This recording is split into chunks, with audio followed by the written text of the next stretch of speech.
बही खाते कटी गर्दनों से भर गए, बोलते हो आपके वो चरखे से डर गए। नेताजी सुभाष चंद्र बोस हमारे भारतीय इतिहास का एक ऐसा नाम जो अचानक से गायब हो गया, जो बहुत सारे वैचारिक षड्यंत्रों का शिकार हुआ।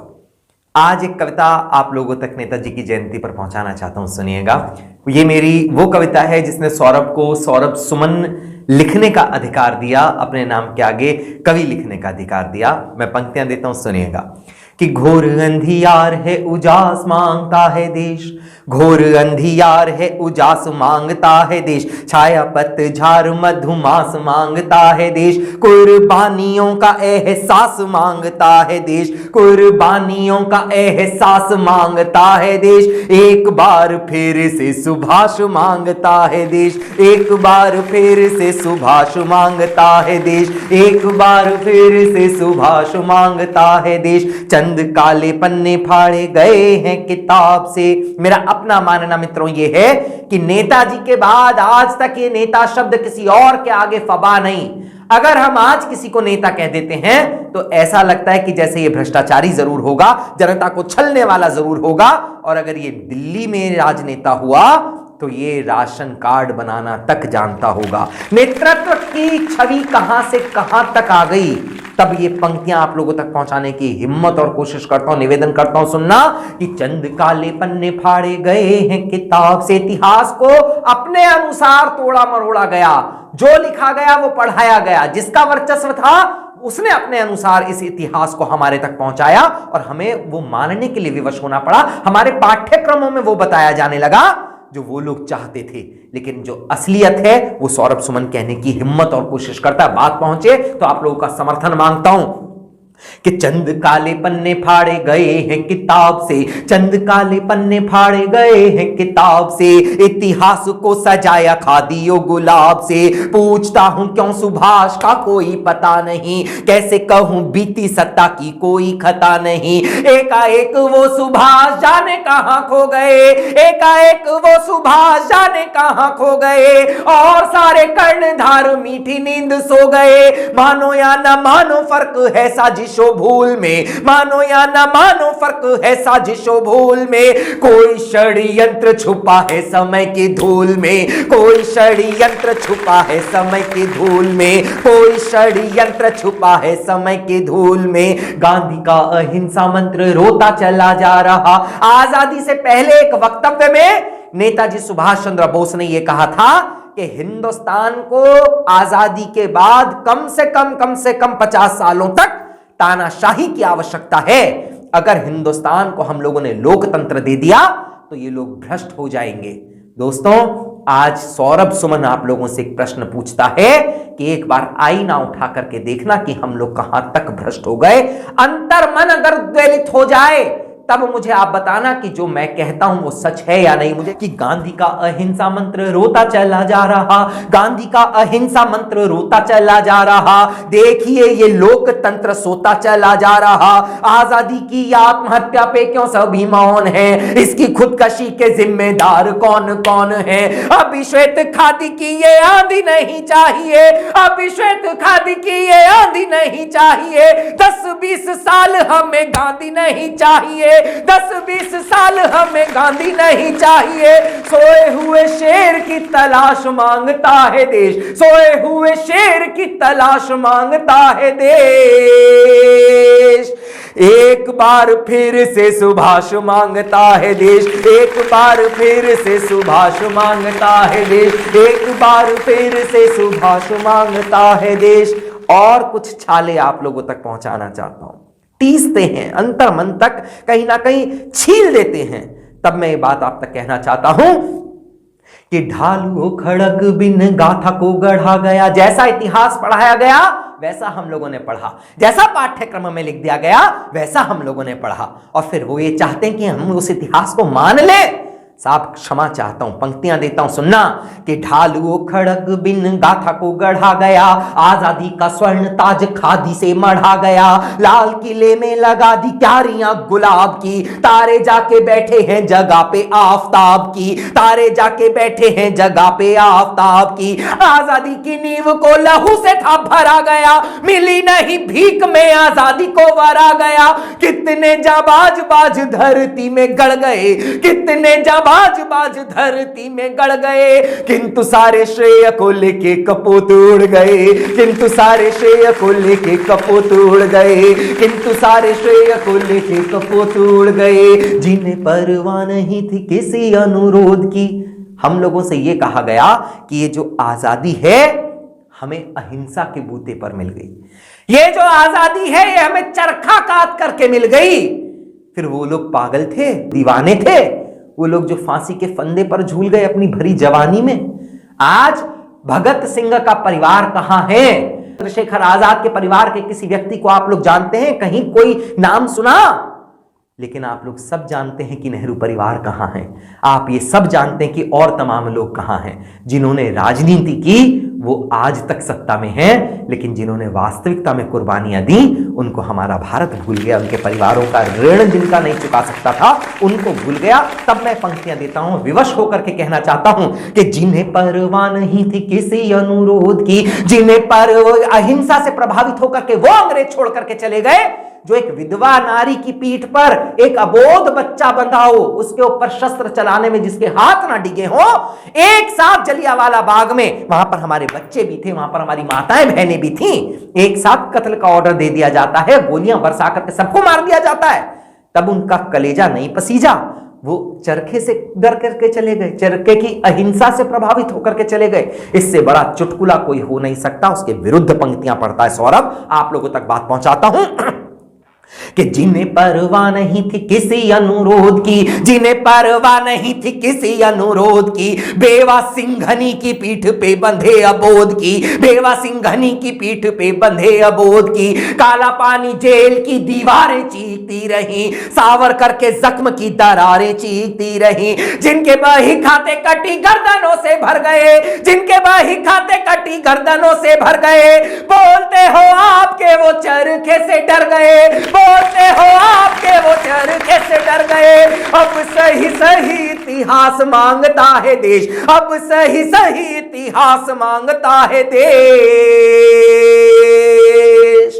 एक बार फिर से सुभाष मांगता है देश, एक बार फिर से सुभाष मांगता है देश, एक बार फिर से सुभाष मांगता है देश, एक बार फिर से सुभाष मांग। और इतिहास के एक कलंकित पृष्ठ से आप लोगों को जोड़ने की हिम्मत और कोशिश करता हूं। आजादी के समय की केवल कुछ घटना अपनी आंखों के सामने लेकर के आइएगा। हमारे पहले प्रधानमंत्री जिनको सत्ता मिलनी थी, माननीय श्री जवाहरलाल नेहरू साहब, और अंग्रेजी शासन के आखिरी गवर्नर लॉर्ड माउंटबेटन, आजादी के समय में कुछ शर्तें तय हुई जिनके ऊपर इन दोनों के हस्ताक्षर आज भी मौजूद हैं, आज भी आप पढ़ सकते हैं जाकर के। कई सारी शर्तें थी जिन पर हम लोगों को ये आजादी मिली। ये आजादी हमें पट्टे पर मिली थी। It was an agreement just. उस एग्रीमेंट के अंदर एक शर्त ये भी थी कि नेताजी सुभाष चंद्र बोस अगर जीवित अथवा मृत अवस्था में मिलते हैं तो अंग्रेजी शासन को हिंदुस्तान की सरकार उनको पकड़ करके उनको सौंप दे। मैं ये बात मानता हूं साहब कि अंग्रेजों की बड़ी विवशता थी, पकड़ा जाना नितांत आवश्यक था नेताजी सुभाष चंद्र बोस का, क्योंकि एक गुलाम भारतीय गुलाम भारत से बाहर निकलकर तीन बड़े तानाशाहों को अपने पक्ष में मिलाकर, जिनमें एक हिटलर भी थे, उस अंग्रेजी शासन की ईंट से ईंट बजाने में सक्षम था। आजाद हिंद फौज के नाम से एक सेना गठित कर ली और उनकी ईंट से ईंट बजा दी, तो उसका पकड़ा जाना नितांत आवश्यक था। मैं मानता हूं कि वो दोषी थे अंग्रेजी शासन के, लेकिन साहब ऐसी कौन सी व्यवस्था थी हमारे प्रधानमंत्री की जो उस कागज के ऊपर उन्होंने हस्ताक्षर किए, अपने क्रांतिकारी को हम लोगों ने दोषी मान लिया। तभी सौरभ सुमन अंतर की चीख को शब्दों की शक्ल पहुंचा करके बना करके आप लोगों तक पहुंचाता है। सुनना कि ऐसे अनुबंध छिपे कागजों की परत में, ऐसे अनुबंध छिपे कागजों की परत में, जिनमें सुभाष बिके आजादी की शर्त में, जिनमें सुभाष बिके आजादी की शर्त में। मौन दस्तावेजों की वो स्याही चीखती रही, उन्हें पास आती मात्र सत्ता दिखती रही।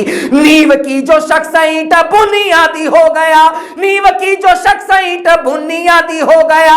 आजादी मिली तो युद्ध अपराधी हो गया, आजादी मिली तो युद्ध अपराधी हो गया। जिसके मुकाबले में आसमान बौना था, जिसके मुकाबले में आसमान बौना था। अपराधी कहा जिसे राष्ट्रपिता होना था, अपराधी कहा जिसे राष्ट्रपिता होना था, अपराधी कहा जिसे राष्ट्रपिता होना था, अपराधी कहा जिसे राष्ट्रपिता होना था। अनुबंध के वो पृष्ठ फाड़े जाने थे तभी, केवल कल्पना करना। कहते हैं कि कवि कल्पनाओं में जीता है। सौरभ सुमन ने भी एक कल्पना की है, केवल कल्पना करना कि उस समय हिंदुस्तान की सत्ता पर, हिंदुस्तान के सिंहासन पर नेहरू जी के स्थान पर कोई ऐसा शेर बैठा होता जैसा आज बैठा हुआ है, तो हमारा इतिहास क्या रहा होता साहब। हमारे हिंदुस्तान के शौर्य के अनुकूल कोई सत्ता करने वाला काश हमें उस समय मिल गया होता, तब ये हिंदुस्तान बताता कि हिंदुस्तान का इतिहास स्वर्णिम अक्षरों में कैसे लिखा जाता है। सौरभ पंक्तियां पढ़ता है कि क्या किया होता नेहरू जी ने, कि अनुबंध के वो पृष्ठ फाड़े जाने थे तभी, अनुबंध के वो पृष्ठ फाड़े जाने थे तभी, अनुबंध के वो पृष्ठ फाड़े जाने थे तभी। आंखों में गोरों के पेन गाड़े जाने थे तभी, आंखों में गोरों के पेन गाड़े जाने थे तभी। बोला होता बेटन से नेहरू जी ने डांट कर, देखा जो सुभाष को तो रख देंगे काट कर, देखा जो सुभाष को तो रख देंगे काट कर। शर्म से वो कागज भी आंख मींचता रहा, किंतु ने दिल्ली वाला तख्त खींचता रहा। ऐसे शासकों का वनवास मांगता है देश, ऐसे शासकों का वनवास मांगता है देश। एक बार फिर से सुभाष मांगता है देश, एक बार फिर से सुभाष मांगता है देश, एक बार फिर से सुभाष मांगता है देश। और इस कविता को आखिरी बंद की ओर लेकर के चलना चाहता हूं। आप लोगों ने नेताजी को रास्ते से हटा दिया और नेताजी हट गए, ये केवल कल्पना है साहब आपकी। नेताजी स्वयं नहीं चाहते थे कि वो सामने आए, वरना उनको रोकने वाला वो अंग्रेजी शासन, वो अंग्रेजी सत्ता, ब्रिटिश हुकूमत उनको रोक नहीं सकी। हिंदुस्तान से बाहर जाकर के एक बड़ी सेना गठित कर दी, उनके विरुद्ध युद्ध लड़ा, वो लोग रोक नहीं सके। आपके बस की था उनको रोकना। तब सौरभ सुमन ये मन की बात आप लोगों तक पहुंचाता, सुनना कि मांगा नहीं दिल्ली वाला राज भी सुभाष ने, मांगा नहीं दिल्ली वाला राज भी सुभाष ने, दे मांगा नहीं दिल्ली वाला राज भी सुभाष ने, चाहा नहीं मोतियों का ताज भी सुभाष ने। नेताजी का सपना था बेड़ियों को तोड़ना, नेताजी का सपना था बेड़ियों को तोड़ना, भारत के नाम को स्वाधीनता से जोड़ना, भारत के नाम को स्वाधीनता से जोड़ना। भारती के आंसुओं से आंख जिसकी खारी थी, मां की हर चोट जिसकी आत्मा पे भारी थी, बोस एक नाम है अंधेरों में चिराग का, बोस एक नाम है अंधेरों में चिराग का। गुलामी के आंसुओं में दबी हुई आग का, गुलामी के आंसुओं में दबी हुई आग का, गुलामी के आंसुओं में दबी हुई आग का। कहते हो बैठे थे सुभाष जिस विमान में, आज कितने विमान हैं इसकी कल्पना आप लोग कर नहीं सकते, गणना आप लोग कर नहीं सकते। जिस समय हम लोगों से यह कहा गया कि नेताजी सुभाष चंद्र बोस ताइवान के ताई हाकू हवाई अड्डे से एक प्लेन में उड़े और प्लेन ऊपर जाकर के क्रैश हो गया और उसमें नेताजी की मृत्यु हो गई, उस दिन उस समय एक ऐसी बड़ी घटना जो विमानिक दुर्घटना कहलाई, उसका कोई ब्यौरा दर्ज नहीं किया गया। आज इतने विमान हैं, लेकिन आज भी अगर कोई वैमानिक दुर्घटना होती है तो उसका ब्यौरा दर्ज किया जाता है, घटना रजिस्टर्ड की जाती है, मरने वालों के नाम पते लिखे जाते हैं, ब्लैक बॉक्स खोजा जाता है। जिस दिन, जिस हफ्ते, जिस महीने, जिस साल नेताजी का एयर क्रैश माना गया और हमसे ये झूठ बोला गया कि एयर क्रैश में नेताजी मारे गए, उस दिन, उस हफ्ते, उस महीने, उस साल उस देश के पास ऐसा कोई ब्यौरा नहीं है साहब। हम लोगों से झूठ क्यों बोला गया? ये आखिरी बंद एक प्रश्न के रूप में आप लोगों के सामने रखता हूं। कभी इसका उत्तर मिले तो सौरभ के मुंह पर फेंक करके मारना, ताकि मैं पढ़ सकूं कि हमारे नेताजी के साथ कौन सा षड्यंत्र हुआ था। आखिरी बंद दे करके जाना चाहता हूं, सुनना। कि कहते हो बैठे थे सुभाष जिस विमान में, कहते हो बैठे थे सुभाष जिस विमान में, हो गया है ध्वस्त वो विमान ताइवान में, हो गया है ध्वस्त वो विमान ताइवान में। सूर्य के समक्ष वक्षतान घटा छा गई, सूर्य के समक्ष वक्षतान घटा छा गई। भाग्य की कलम स्याही से कहर ढा गई, भाग्य की कलम स्याही से कहर ढा गई। दिव्य क्रांति ज्योत को अंधेरा आके छल गया, दिव्य क्रांति ज्योत को अंधेरा आके छल गया।